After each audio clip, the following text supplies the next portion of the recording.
When the guns finally fell silent in November 1918, Europe exhaled a long, trembling breath. The First World War was over, yet beneath the relief lay exhaustion, bitterness, and ruins. Both physical and emotional millions had died in the trenches, in shattered villages, and in hospitals overwhelmed with broken bodies. Cities lay blackened, and hollow families were grieving sons who would never return, and nations struggled to understand what the sacrifice had been for. People told themselves that such suffering would surely build a more peaceful world. But even as they rebuilt their homes, the seeds of the next global catastrophe were already sprouting beneath the rubble. Germany carried the heaviest share of the burden. Defeated, isolated, and humiliated, the nation was forced to sign the Treaty of Versailles, a document that blamed Germany entirely for the war and imposed crushing penalties. Reparations drained the already weakened economy. Territories were carved away. The once proud military was reduced to a shadow of itself. To many Germans, the treaty felt less like peace and more like punishment. A sense of betrayal settled deep into the national psyche, festering quietly. Across the continent, empires that had stood for centuries crumbled. Austria-Hungary fractured into smaller, uneasy nations divided by ethnic tensions. The Ottoman Empire dissolved entirely, reshaping the Middle East in ways that would echo far into the future. Even the victors faced difficulties, economic strain, political upheaval, and wounded populations desperate for stability. Europe had survived the storm, but its foundations were cracked. Then, in 1929, a new storm swept across the globe. The Great Depression began in the United States but quickly spread like a contagion. Banks collapsed. Factories shut down. Families lost their savings, their jobs, their homes. Long lines formed outside soup kitchens. People who once lived comfortable, orderly lives suddenly found themselves desperate. In Germany, the situation grew even more catastrophic. Hyperinflation spiraled out of control. Wages became worthless within hours. Workers carried wheelbarrows of banknotes just to buy bread. Money that had taken years to earn vanished overnight. These were years of despair, of hunger, fear, and uncertainty. And in moments like these, societies often look for strong voices, simple answers, and promises of restored greatness. It was in this environment that dangerous ideologies took root. Italy was the first major nation to embrace a new kind of political leader. Benito Mussolini rose to power by presenting himself as the man who would restore Italy's lost glory. He invoked the ancient Roman Empire, promised order, and condemned political fragmentation. Many Italians, exhausted by years of instability, turned to him. Under his rule, democracy weakened, and fascism emerged as a new force in European politics. In Germany, Adolf Hitler followed a similar path, but with far more devastating consequences. A failed artist and embittered veteran, Hitler possessed a fiery charisma that captivated wounded audiences. He blamed Germany's misery on outsiders, ethnic minorities, political rivals, and the very democratic institutions meant to protect the people. His rallies were spectacles of emotion and nationalism, and they filled halls with cheering crowds, desperate for hope. Once in power, Hitler dismantled democracy piece by piece until Germany stood as a totalitarian state under his absolute control. Meanwhile, far across the world in Asia, Japan was facing its own crisis. The Depression struck hard, leaving many convinced that Japan needed to expand beyond its islands to secure resources and economic stability. The military gained increasing influence, eventually dominating the government. Driven by nationalism and imperial ambition, Japan turned its eyes toward conquest. By the mid-1930s, Germany, Italy, and Japan shared a dark, aggressive vision. They believed in expansion, racial superiority, and the right to dominate weaker nations. Together, they formed what the world would come to know as the Axis powers. Long before Europe erupted into war again, Japan acted. In 1931, Japanese forces invaded Manchuria, establishing a puppet state. In 1937, they launched a brutal, full-scale invasion of China. Cities like Shanghai and Nanjing suffered unimaginable atrocities. The Nanjing massacre became one of the most horrifying events of the century. Hundreds of thousands of civilians were murdered, and the world, still cautious and inward-focused, did little to stop it. In Europe, Hitler boldly violated the Treaty of Versailles. He rebuilt Germany's military, reoccupied the Rhineland, and in 1938, annexed Austria in the Anschluss. Later that year, he turned toward Czechoslovakia, demanding the Sudetenland.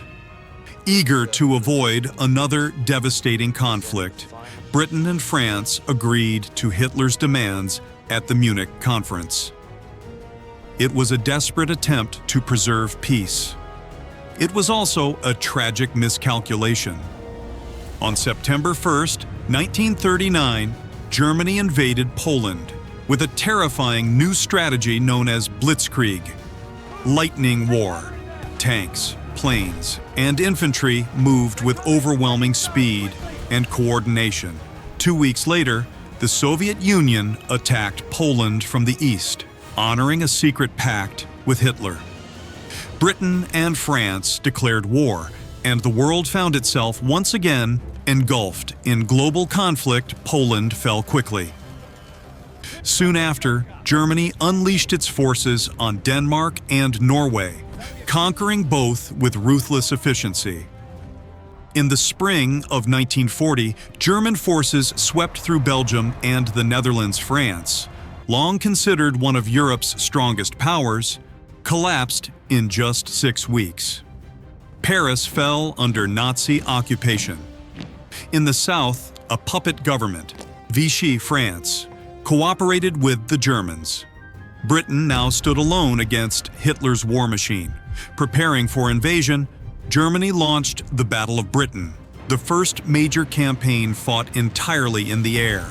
Night after night, German bombers rained destruction on London and other cities. Civilians huddled in shelters, listening to the distant hum of approaching aircraft and praying their homes would survive the night. Yet Britain refused to break. The Royal Air Force, aided by new radar technology and the resilience of the population, held the skies.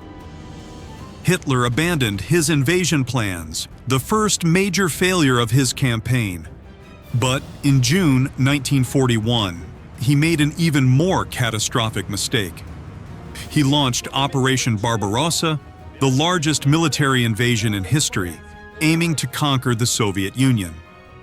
At first, the Germans advanced rapidly, capturing vast territories. But the Russian winter, brutal and unrelenting, brought the offensive to a halt. Supply lines stretched thin, equipment froze, Soviet resistance stiffened. By December, German troops were stopped at the gates of Moscow. The myth of Hitler's invincibility began to crack. While Europe burned, tensions simmered in the Pacific. On December 7, 1941, Japan attacked Pearl Harbor, drawing the United States into the war. Within months, Japan expanded across Southeast Asia and the Pacific. For a moment, the Axis powers seemed unstoppable. Yet 1942 marked a turning point. In the Pacific, the United States won a decisive victory at Midway, destroying 4 Japanese aircraft carriers, a loss Japan would never recover from. In Europe, the Battle of Stalingrad became a symbol of both unimaginable suffering and unbreakable resolve. German and Soviet forces fought inch by inch through ruined streets. Civilians endured starvation, freezing temperatures, and constant bombardment. When the Red Army finally encircled and defeated the German Sixth Army, the psychological impact was enormous. Germany's aura of invincibility was shattered. In 1943, the Allies invaded Italy. Mussolini's regime collapsed, although German forces continued fighting fiercely across the peninsula. Meanwhile, Soviet offensives pushed the Germans back further and further. The Axis was beginning to crumble. Then came June 6, 1944, D-Day. The largest amphibious invasion in history unfolded along the beaches of Normandy. More than 150,000 Allied soldiers landed under heavy fire. Many were young men who had never seen combat. Some never made it past the sand. But by the end of the day, the Allies had secured a vital foothold. Over the next months, they liberated Paris and advanced toward Germany. In the Pacific, American forces adopted an island-hopping strategy, capturing key strongholds such as Iwo Jima and Okinawa. The fighting grew more desperate as they neared Japan. Soldiers often chose death over surrender, and civilians suffered in devastating numbers. By 1945, Germany was collapsing. Soviet forces surrounded Berlin. On April 30th, Adolf Hitler took his own life in his underground bunker. Germany surrendered on May 8th, VE Day. Across Europe and America, celebrations erupted in the streets. But the war in the Pacific continued. Japan refused to surrender, and Allied leaders feared that a full-scale invasion of the Japanese mainland would cost millions of lives. Facing this grim prospect, the United States made a devastating decision. On August 6, 1945, an atomic bomb was dropped on Hiroshima. 3 days later, a second bomb struck Nagasaki.